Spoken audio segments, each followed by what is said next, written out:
अभिषेक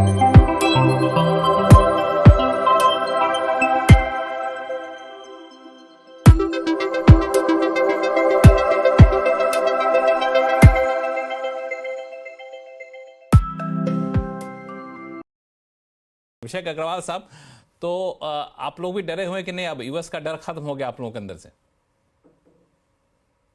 लक्ष्मण जी, डरने वाली ऐसी कोई बात नहीं है। ऑनेस्टली अगर हम थोड़ा इसको डीपर अच्छा, वे ये में अच्छी बात है। समझें। बाकी पैनलिस्ट को बता दूं कि अभिषेक अग्रवाल साहब हमारे साथ कई शो में आए हैं, लेकिन कभी भी निगेटिव कभी साउंड नहीं किया। हमेशा जो है सो खुश रहते हैं और पॉजिटिवली देखते हैं। डरने वाली बात नहीं है इनका, बिल्कुल लाइन लेके चलते रहते हैं। आप बताइए।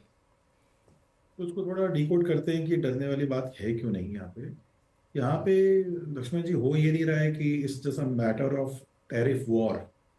It's a power game. China जो है पिछले 15-20 साल से कंसिस्टेंटली ग्रो करते हुए जा रहा है और अब उसकी जीडीपी इतनी बड़ी हो चुकी है कि वो अमेरिका के बराबर हो चुका है एंड उसे टक्कर देने में खड़ा है। अमेरिका का डर ये है कि कहीं उनकी करेंसी फेल नहीं कर जाए, बिकॉज उनके सामने अब युआन एक नेक्स्ट चैलेंज होगा। उनकी खुद की जो ट्रेड डेफिसिट है वो $1 ट्रिलियन साल की है। और ये सारी प्रॉब्लम वहां से शुरू होती है जब ये 2008 का जो ये बबल हुआ था उस समय और अमेरिका ट्रबल में गई थी। वहां से उन्होंने रुपए छापने शुरू किए, डॉलर छापने शुरू किए। उस समय उनकी capita to GDP capita to date उस समय के आसपास 80% रहती थी। जो आज अगर ये नंबर हम देखें उस दिन से लेकर आज तक, तो एक तरफा कर्व है जहां पे इन्होंने भर भर के पैसे छापे हैं और अब approximately 140 to 150% of the GDP जो है उनके डेट हो चुका है। मतलब सुंदर शब्दों में, $20 ट्रिलियन की अगर इकोनॉमी है तो $30 ट्रिलियन का डेट है। अब $30 ट्रिलियन का डेट को हैंडल कैसे करोगे अगर आपका $1 ट्रिलियन का साल का ट्रेड डेफिसिट है? तो ये इनको समझ में आ चुका है कि ये इसलिए हो रहा है बिकॉज वो चाइना और बाकी ऐसी कंट्रीज को फ्रीवे दे रहे हैं, बिकॉज वहां पे ये टैरिफ का जो ये मिस अलाइनमेंट है कि जहां पे अमेरिका अपने आप को डोमिनेट नहीं कर पा रहा है और बाकी कंट्रियां इजिली इंडिया यूएस मार्केट को टैप कर रही है।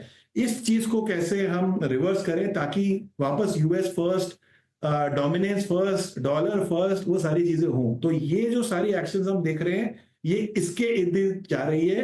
ये सबसे बड़ा मुद्दा है। तो उससे एक ट्रेड डेफिसिट का गेम नहीं है, वो $30 ट्रिलियन के सामने जो डॉलर में पैसे लगे हुए हैं उसको बचाने का ये सारा एफर्ट्स है। ये तो पहली बात हो गई। दूसरी बात, इंडिया का एक्सपोजर इतना बड़ा है ही नहीं ग्लोबल लेवल पे जहां हम ऐसा कोई एक्सपोर्ट करते हैं जिसको लेके हमें वरी करना चाहिए।